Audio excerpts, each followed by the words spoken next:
बिस्मिल्लाहिर्रहमानिर्रहीम। नाज़रीन, मैं आज आपसे पाकिस्तान में परवान चढ़ते एक और अलमिया के बारे में बात करना चाह रहा हूँ।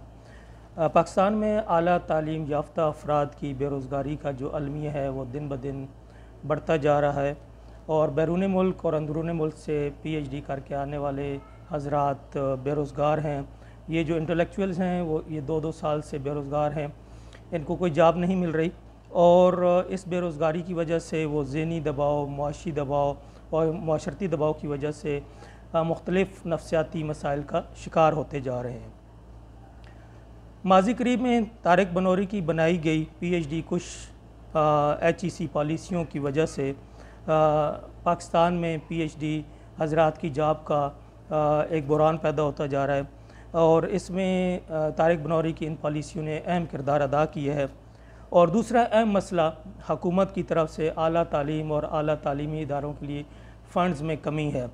हुकूमत मुसलसल HEC और आला तालीमी इदारों के जो फ़ंड्स हैं उनको कम करती जा रही है। हर बजट में एक मुनासिब अमाउंट नहीं रखी जाती इन इदारों के लिए।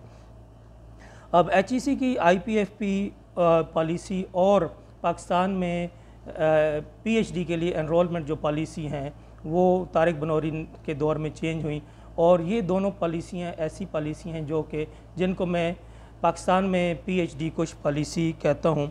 और ये दोनों तब्दीलियाँ जो तारिक बनौरी की सरबराही में HEC में लाई गई थी, इसने पाकिस्तान में इन दोनों पॉलिसी ने पाकिस्तान में HEC जो PhD का मेयार है और PhD डॉक्टर का जो मुस्तकबिल है, PhD का मेयार और जो डॉक्टर्स हैं उनका मुस्तकबिल दोनों को तारीक कर दिया है।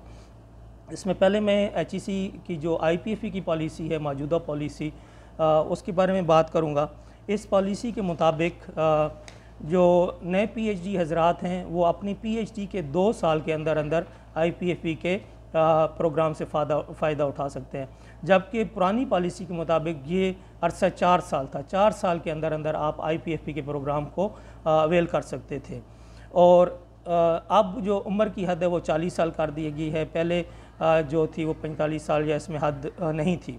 इसी तरह से IPFP के मौजूदा पॉलिसी के मुताबिक जो तनख्वाह है या जो एजाज़ी है मंथली वो 1 लाख कर दिया गया, जबकि इससे पहले ये 1,30,000 था, तो 30,000 की इसमें कमी कर दी गई है। इसके अलावा IPFP एक आर्जी 1 साल का कॉन्ट्रैक्ट होता है, ये कोई मुस्तकिल जॉब नहीं है। इसके लिए भी HEC ने एक लाग और फजूल किस्म का टेस्ट रख दिया कि जो लोग वो टेस्ट पास करेंगे उन्हीं को ही IPFP का ये प्रोग्राम मिल सकता है। अब जैसे IPFP बैच 2 के जो टेस्ट की सूरत हाल है वो आपके सामने है कि इसमें 80 सवाल दिए गए बच्चों को जो इंटेलेक्चुअल्स थे और उनको 60 मिनट दिए गए और एक जो सवाल थी उसकी स्टेटमेंट ही 4 से 5 लाइन की थी कि मीन के एक स्टेटमेंट को पढ़ने के लिए 1 मिनट चाहिए, ना कि उसको सॉल्व करने के लिए और कितना टाइम चाहिए होगा। तो इस पे पहले मैंने बात की तो वहाँ मैंने जो 80 मिनट और 60 सवाल कह दिए थे, एक्चुअल में ये 80 सवाल हैं और 60 मिनट हैं। तो ये बात, और टाइम बहुत महदूद था। जितने लोगों से मेरी बात हुई, जिन लोगों ने मुझसे कांटेक्ट किया, उन्होंने यही बात की कि हम अभी 20 सवाल कर चुके थे, 25 सवाल कर चुके थे या 30 सवाल। तो हमें बताया गया जी कि आपका आधा टाइम हो गया है, बल्कि आपका 10 मिनट रह गए हैं, आधा टाइम नहीं 10 मिनट रह गए हैं। तो ये था। अब इतने बड़े सवालात के लिए इतना कम टाइम। और दूसरा जो टेस्ट था वो PhDs के सब्जेक्ट के रिलेटेड ही नहीं था। ये टेस्ट B.Ed और M.Ed के कहीं से उठा के दिया गया, उस बेस पे था, जो कि आमतौर पर ना किसी भी PhD ने B.Ed या M.Ed नहीं किया होता। तो ये इररेलेवेंट टेस्ट था। टाइम का जो टाइम था वो दौरानिया कम था। फिर इसमें एक रिसर्च आर्टिकल दिया गया, वो भी कोई एजुकेशन से रिलेटेड उठा के 14-15 पेजेस का, उसका कहा गया कि जी इसका क्रिटिकल एनालिसिस करके कोई आंसर लें। अब वहाँ पे मुझे जो बताया गया है कि बहुत सारे ऐसे लोग थे और जिनको उसमें यूज़ होने वाली टर्मिनोलॉजी का ही नहीं पता था कि ये टर्मिनोलॉजी किसके लिए यूज़ होती है, क्या है। तो इस वजह से ये एक लव किस्म का टेस्ट था मेरी नज़र में। एक साल की आर्जी जॉब के लिए इतने टेस्ट और इतनी ज़्यादा, सिर्फ़ और सिर्फ मसला ये है कि गरीब और लोअर मिडिल क्लास के जो लोग पीएचडी कर जाते हैं उनके रास्ते में ये रोड़े अटकाए जा रहे हैं कि किसी ना किसी तरीके से इनको इस रास्ते से हटा दिया जाए और कम से कम लोगों को हमें ये आईपीएफपी लेना पड़े और कम से कम हमें फ़ंड आईपीएफपी के लिए रखना पड़े। तो फिर इसके बाद एक और जो चीज़ कि एक मुबहम और गलत की पहले तो अपलोड कर दी एचईसी ने वेबसाइट पे, फिर जब दबाव आया तो उसको रिमूव किया। अब नई की और पुरानी की दोनों की गई थी, उसमें से कुछ लोगों को फ़ायदा हुआ, कुछ को नुकसान। तो अब क्वेश्चन ये कि इनमें से सही की कौन सी है। तो इसके बाद जो रिसर्च आर्टिकल का मैंने पहले बता दिया कि ये एक गैर मुतालिक रिसर्च आर्टिकल था और इसकी ज़रूरत नहीं थी और मेरी नज़र में इस टेस्ट की ज़रूरत नहीं है। सिर्फ़ और सिर्फ नई पॉलिसी में एक चीज़ अच्छी है कि 4 हफ्ते की जो ट्रेनिंग है जिसको national academy of higher education and national faculty development programme इसके तहत होगी। ये एक अच्छा स्टेप है कि जो नए लोग होते हैं उनमें से कई लोग ऐसे होते हैं जिन्होंने पहले टीचिंग नहीं की होती prior to their PhD, they are not familiar with teaching. उनके लिए ये अच्छा है कि they can learn something, teaching methodology उसमें लर्न कर सकते हैं। ये अच्छा है कि ये प्रोग्राम होना चाहिए, लेकिन टेस्ट की कोई ज़रूरत नहीं है।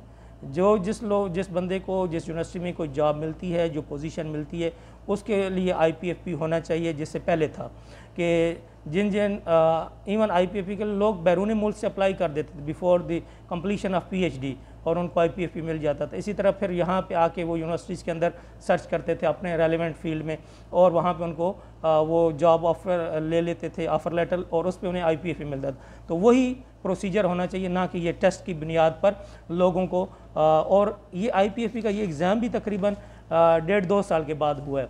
आगे तो जिस वक्त आईपीएफपी लोग आते थे उसी वक्त उनको आईपीएफपी मिल जाता था।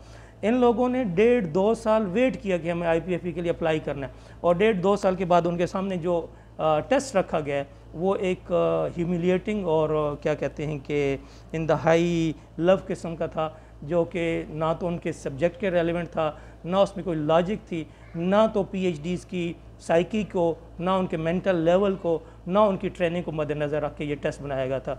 आई डोंट नो कि किसने बनाया, और इस टेस्ट ने एचईसी के जो करता धरते हैं उनकी भी काबिलियत और उनकी एबिलिटीज़ पर क्वेश्चन मार्क डाल दिए कि किसने ये अप्रूव किया था ये टेस्ट। तो इसके बाद दूसरी तरफ ये देखें कि जो पीएचडी में एनरोलमेंट की पॉलिसी थी पाकिस्तान में, जो पीएचडी एनरोलमेंट पॉलिसी के कौन लोग पीएचडी कर सकते हैं विद इन कंट्री, उसके लिए जो पॉलिसी थी उसको चेंज कर दिया गया। पहले पॉलिसी ये थी कि मौजूदा पॉलिसी में अब जो पॉलिसी बनाएगी उसमें पीएचडी को एक हलवा बना दिया गया और हलवा बना के ये कर दिया गया कि अब पाकिस्तान में पीएचडीज़ का एक सैलाब आने वाला है। पहले जो चंद 100 पीएचडीज़ हैं वो इनसे संभाले नहीं जा रहे, और जो नई पॉलिसी है उसको हलवा बना के पाकिस्तान में पीएचडी का एक ऐसा सैलाब ला रहे हैं जिसमें क्वालिटी भी गिरेगी और क्वांटिटी बढ़ जाएगी और फिर उनको संभालना भी मुश्किल हो जाएगा। तो अब इस हलवा पॉलिसी में क्या किया गया कि आप बीएस की बुनियाद पर पीएचडी में एडमिशन ले सकते हैं। पहले ये एमएससी ये एमएस होता था, उसकी बेस पे आप एडमिशन लेते थे, आप बीएस की बुनियाद पर। इसी तरह से पीएचडी का जो थीसिस है उसका रिव्यू जो है, पहले वो इंटरनेशनल रिव्यूअर करते थे, अब ये लोकल रिव्यूअर करेंगे, पाकिस्तानी रिव्यूअर करेंगे। और हम जैसे जानते हैं, हम एजुकेशन के फील्ड में हो, कि यहाँ पे दोस्त यार को आप रिव्यूअर बना दो, वो आपके स्टूडेंट का थीसिस अप्रूव कर देगा, वो उसको कर देगा, तो वहाँ पे मेयार गिरेगा।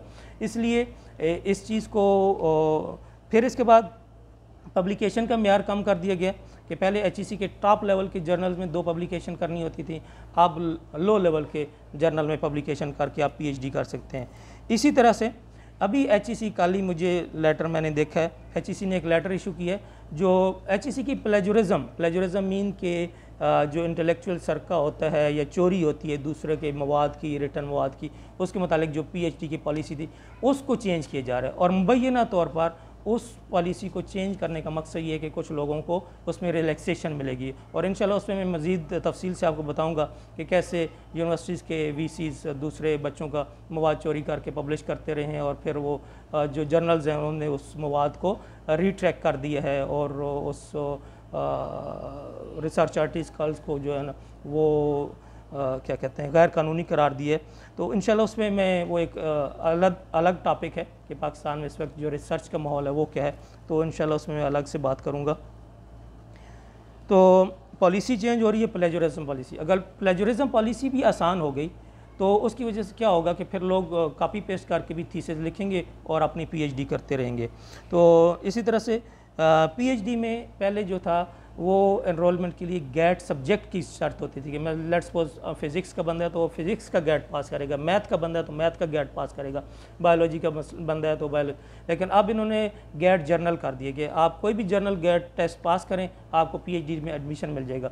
और सबसे बड़ा प्रॉब्लम जो है इस वक्त ये कह दिया गया कि आप पीएचडी में जाके अपना सब्जेक्ट चेंज कर, लेट्स सपोज मैंने अभी तक मैथमेटिक्स पढ़ा है और मैं जाके पीएचडी बायोलॉजी में करना शुरू कर दूं, या मैंने सिविल इंजीनियरिंग की और मैं जाके इलेक्ट्रिकल इंजीनियरिंग में पीएचडी करना शुरू कर दूं। तो इस तरह से इस पॉलिसी की वजह से पाकिस्तान में पीएचडी का मेयार भी गिरेगा, पीएचडी जो हजरात हैं उनका मेयार भी गिरेगा, पीएचडी की क्वांटिटी बढ़ जाएगी और मेयार नहीं होगा, उनके लिए जॉब्स नहीं होंगी। तो इसलिए ये दो पॉलिसियाँ जो तारिक बनौरी ने बनाई, आईपीएफई पॉलिसी और एचईसी एनरोलमेंट पॉलिसी, मेरी नज़र में ये दोनों पॉलिसियाँ पीएचडी कुछ पॉलिसियाँ हैं पाकिस्तान में और पीएचडी का मेयार गिराने के लिए किया गया। और लोगों को ख़ास तौर पे जो जब पीएचडी बहुत ज़्यादा हो जाएंगे तो पीएचडी बेरोज़गार फिर होंगे, फिर कोई बंदा पीएचडी की तरफ आएगा भी नहीं। मतलब कि एक किस्म की अभी भी ऐसा ही हो रहा कि जो लोग पीएचडी कर चुके हैं वो ये कहते हैं कि यार हमने ये वक्त ज़ाया किया है, इसकी बजाय कोई कारोबार कर लेते, कोई जॉब कर लेते, कोई मजदूरी कर लेते तो आज हमारे साथ ये मसला ना होता। तो अब ये मसले, अब इसमें सवाल ये है कि इन मसाइल का ख़ास तौर पर पहले मैं आईपीएफई के मसले का क्या हल हो सकता था, एचईसी के पास क्या रास्ता था कि इन जो 500-600 इस वक्त पीएचडीज़ बेरोज़गार हैं जिनके साथ प्रॉब्लम है उनको कैसे। तो जो एचईसी थी इस वक्त वो जो रिसर्च फंडिंग होती है एचईसी की मुख्तलिफ यूनिवर्सिटी की, वो उस बजट पे कट लगाती, उस बजट को कम करती और आईपीएफई के बजट को ज़्यादा करती। हम ये जानते हैं कि गवर्नमेंट ने आपको पैसा कम दिया है, लेकिन ये कि आपका जो इंटरनल बजट है उसकी आप रीशफलिंग करते कि जो NRPU आपका प्रोग्राम है उसमें बजट को कम कर दें और जो आपका आईपीएफई का प्रोग्राम है उसमें बजट को बढ़ाएं, ताकि देखें जो लोग पहले यूनिवर्सिटीज़ में जॉब कर रहे हैं उनको रोज़ी रोटी मिल रही है और दूसरी तरफ ऐसे लोग हैं जिनको रोटी भी नहीं मिल रही, जिनके पास जॉब नहीं है। तो हमने पहले उन लोगों का ख्याल रखना है जिनके पास रोटी नहीं है, उनको जॉब मिले, ना कि जिनको रोटी मिल रही हम उनको खीर देना शुरू कर दें, उनको पिज़्ज़ा खिलाना शुरू कर दें। तो उनको पिज़्ज़ा फ़िलहाल खिलाने की ज़रूरत नहीं है, वहाँ रिसर्च फंडिंग कम करें। और उस रिसर्च फंडिंग में भी बहुत सारे क्वेश्चन है मेरी नज़र में कि वो रिसर्च फंडिंग किस बेस पे होनी चाहिए, उस पर भी बात करूँगा। लेकिन एक नुक्ते के तौर पे रिसर्च फंडिंग जब हम कहते हैं ना कि R&D ओरिएंटेड हो तो फिर एचईसी खुद बताए कि हमने ये चीज़ बनवानी है और इसके माहिर कौन कौन है वो हमें बताएं कि वो ये चीज़ बना सकते हैं। तो उस बेस पे उनको प्रोजेक्ट मिलना चाहिए, ना कि वो जो जर्नल होता है कि जी आप अप्लाई करें, आप रिसर्च और फिर उसको लोग रिव्यूअर्स को भेज देते हैं, फिर रिव्यूअर्स में यार दोस्त होते हैं, फिर वो आपका प्रोजेक्ट अप्रूव हो जाता है। तो वो नहीं। लेट्स सपोज मैंने ये पेन बनवाना है, मैं एचईसी में बैठा हूँ, मैं कहता हूँ भाई मुझे आप प्रपोजल भेजें कौन कौन ये पेन बना सकता है। जब आएंगी तो फिर उनसे पूछा जाएगा अच्छा आप कैसे बनाएंगे, उस बेस पे वो प्रोजेक्ट दिए जाए, ना कि आप ये पूछेंगे अच्छा आप क्या क्या बना सकते हैं, आप क्या बनाएंगे। नहीं, आप मुल्क की ज़रूरियात देखें, पाकिस्तान को क्या ज़रूरत है, उसके मुताबिक आप अपने प्रोजेक्ट्स बनाएं कि हमें ये चीज़ बनानी है, पाकिस्तान में ये बाहर से इंपोर्ट हो रहा है, ये इंपोर्ट आ रहा है, ये मशीनरी नहीं पाकिस्तान में बनती, ये प्रोडक्ट नहीं बन रही। आप उन चीज़ों को आइडेंटिफाई करें एचईसी में बैठ के और फिर लोगों को बताएं जी हमने ये चीज़ बनवानी है, कौन सा इदारा, कौन सी यूनिवर्सिटी, कौन सा शख्स इसमें एक्सपर्टीज़ रखता है जो ये बना सकता है। तो इस तरह से ये नहीं कि जी अच्छा डॉक्टर आमिर साहब आप क्या बना सकते हैं, जी मैं साबुन बना सकता हूँ, अच्छा जी साबुन बनाना शुरू कर दो, पाकिस्तान में साबुन पहले ही बहुत है यार, उसकी ज़रूरत नहीं है। तो ऐसे नहीं है, आपने देखना है कि पाकिस्तान को क्या ज़रूरत है, उसके मुताबिक आप रिसर्च के फंडिंग दें। बहरहाल उस पर इंशाल्लाह मैं बाद में किसी दिन बात करूँगा कि हमें हमारा ये रिसर्च फंडिंग मिलती कैसे और इसकी क्या आउटपुट्स क्या होती हैं, वो भी एक लंबी डिबेट है, उसमें बाद में बात करेंगे। तो पहला मसला ये था कि रिसर्च फंडिंग को शिफ्ट किया जाता है आईपीएफई की तरफ, ताकि जो बेरोज़गार एचईसी हैं, बेरोज़गार पीएचडीज़ हैं, उनको कम से कम 1 साल के लिए टेम्परेरी जॉब भी मिल जाती और इस दौरान वो अपना कोई रास्ता निकाल लेते। दूसरी तरफ दूसरा हल जो है, जो लॉन्ग टर्म है, जो ज़रूरी है, वो ये कि गवर्नमेंट ऑफ पाकिस्तान हर साल एचईसी के और हायर एजुकेशन के और यूनिवर्सिटीज़ के फ़ंड्स को इंक्रीज़ करे, रिसर्च के फ़ंड को अलग इंक्रीज़ करे और फैकल्टी के डेवलपमेंट के फ़ंड को अलग इंक्रीज़ करे, ताकि हर साल नए आने वाले पीएचडीज़ को जो आ रहे हैं उनकी रिक्वायरमेंट के मुताबिक फ़ंड मौजूद हों। और तीसरा जो चीज़ है वो सिंपल ये है कि अगर हुकूमत या HEC ये समझ रही है कि पाकिस्तान में PhDs बहुत ज़्यादा हो गए हैं, हम इनको संभाल नहीं सकते, हम इनको जॉब्स नहीं दे सकते, तो फिर मेरे भाई HEC की PhD की पॉलिसी है उसे रिलैक्स ना करें, उससे मज़ीद टाइट करें, उसे स्ट्रिंजेंट करें, उसे टाइट कर दें कि कोई PhD कर ही ना सके और कोई माई का लाल ही हो जो PhD करे, ताकि number of PhDs per year कम होते जाएं और आपको उनको टैकल करना इजी हो जाए। इसी तरह से आप इसमें क्या कर सकते हैं कि या तो आप कुछ मखसूस अरसे के लिए 5 से 10 साल के लिए PhD करने पर ही पाबंदी लगा दें कि none of Pakistani is allowed to do PhD, या फिर आप ये कर सकते हैं कि पॉलिसी इतनी स्ट्रिंजेंट कर दें, विद इन पाकिस्तान भी स्ट्रिंजेंट कर दें और आउट ऑफ पाकिस्तान भी, कि number of PhD let's suppose एक साल में 10-12 ही आए जिनको आप इजीली वो मैनेज कर सकें। लेकिन अगर आप समझते हैं कि PhDs की पाकिस्तान को ज़रूरत है तो फिर PhD को मजाक ना बनाएं, PhD के मेयार को ना गिराएं, PhD करने वालों की हौसला शिकनी ना करें कि जो लोग मेहनत करके इतनी करते हैं और आप उनको जब जॉब का टाइम आता है तो जलील किया जाता है, 2-2 साल वो इंतज़ार करते हैं और 2 साल के बाद जब टेस्ट होता है तो वो टेस्ट ऐसा होता है जैसे एक मजाक किया जा रहा है उनके साथ। तो ये है कि ये 3 हाल हैं। वक्ती तौर पर तो आप जो रिसर्च फंडिंग है उसको शिफ्ट करें IPFE के लिए, जो बेरोज़गार PhDs हैं उनको जॉब दें। फिर उसके बाद जो दूसरा हाल है, गवर्नमेंट ऑफ पाकिस्तान को अभी बजट पास हुआ है, आई डोंट नो कि उसमें मैं चेक करूंगा कि कितना फ़ंड इन्होंने रखा है HEC के लिए, तो उसको बढ़ाएं। और तीसरा ये है कि अगर आप समझते हैं कि हमें PhDs की ज़रूरत नहीं है तो PhD को मजाक ना बनाएं, PhD को खेल ना बनाएं और इसको क्या कहते हैं, इसकी वक़्त ना ख़त्म करें, आप PhD करने पे पाबंदी लगा दें, तो इस तरह से ज़्यादा आप आसानी में रहेंगे। और जो मेरे PhD हज़रात हैं, दोस्त हैं जो इस वक्त बेरोज़गार भी हैं या बरसरे रोज़गार हैं, उनको मेरा एक पैगाम है कि आप इक़्तिदार के ऐवानों में बैठी हुई एलीट क्लास से या जो बड़े बड़े दफ्तरों में बैठे होते हैं उनसे कोई तवक्को ना रखें। यकीन जाने ये जो एलीट क्लास है जो ऐवान के इक़्तिदार के ऐवानों में बैठी हुई है, जिसमें हिज़्ब इख्तिलाफ़ और हिज़्ब इक़्तिदार दोनों शामिल हैं, उनके लिए ये ऐवान के इक़्तिदार के जो ऐवान हैं ये सिर्फ डिबेटिंग क्लब हैं। वो यहाँ पे इंजॉयमेंट के लिए आते हैं, अपने फैशन, अपने कपड़े, अपने मेकअप वगैरह दिखाने आते हैं और डिबेट करते हैं, आवाम को बेवकूफ़ बनाते हैं और उसके बाद चले जाते हैं। लेकिन जब इनका अपने मुफाद आता है तो ये सारे के सारे एक हो जाते हैं। जैसे अभी कल परसों जो तरमीमी फाइनेंशियल बिल आया तो उसमें जो 25 एयर टिकट थे ये एलीट क्लास के MNAs MPs को मिलते हैं, इसमें कोई तखसीस नहीं है, ये सब एक हैं, ये एलीट क्लास है, ये याद रखिएगा। ये तबका है जो पाकिस्तान के, छोटा सा तबका है जो पाकिस्तान के वसाइल पर काबिज़ है। हम सब एक वो कहते हैं कि महरूम तबके के लोग हैं, ये एलीट क्लास है। तो 25 एयर टिकट की बात आई तो 25 एयर टिकट को वोचर से तब्दील करना, क्योंकि वोचर्स के ज़रिए आपकी फ़ैमिली भी ट्रैवल कर सकती है, आप इंटरनेशनल ट्रैवल भी कर सकते हैं और इवन आप उन वोचर्स को कैश करा के पैसे भी ले सकते हैं। तो उसमें हिज़्ब इख्तिलाफ़ और हिज़्ब इक़्तिदार मिल के डेस्क पे जा रहे थे क्योंकि उन दोनों को फ़ायदा था।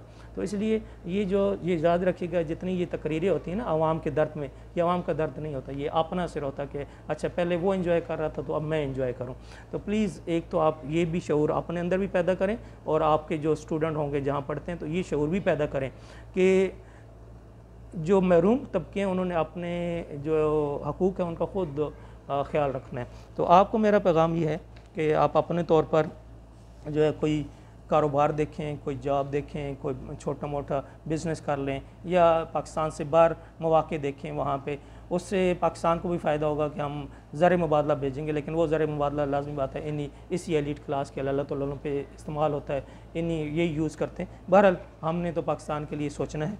तो आप कोई कारोबार देखें, कोई बैरून मुल्क मौक़े देखें और जो नए PhD के जो इस वक्त सोच रहे हैं लोग, तो वो PhD करने से पहले बहुत अच्छी तरह से सोचना है। अगर आप सेल्फ़ फाइनेंस पे PhD करना चाहते हैं तो मेरा आपको मशवरा ये है कि वो सारे का सारा जो पैसा जो सेल्फ़ फाइनेंस पे आप PhD पे बर्बाद करेंगे उसको आप किसी कारोबार पे लगाएं, छोटा सा कोई कारोबार कर लें। इंशाल्लाह 4-5 साल में आप PhD करेंगे तो 4-5 साल में आपका कारोबार इतना हो जाएगा कि लेट्स सपोज एक PhD लाख 1.5 लाख तनख्वाह लेता है तो आप में भी 4-5 लाख कमाना शुरू कर दें।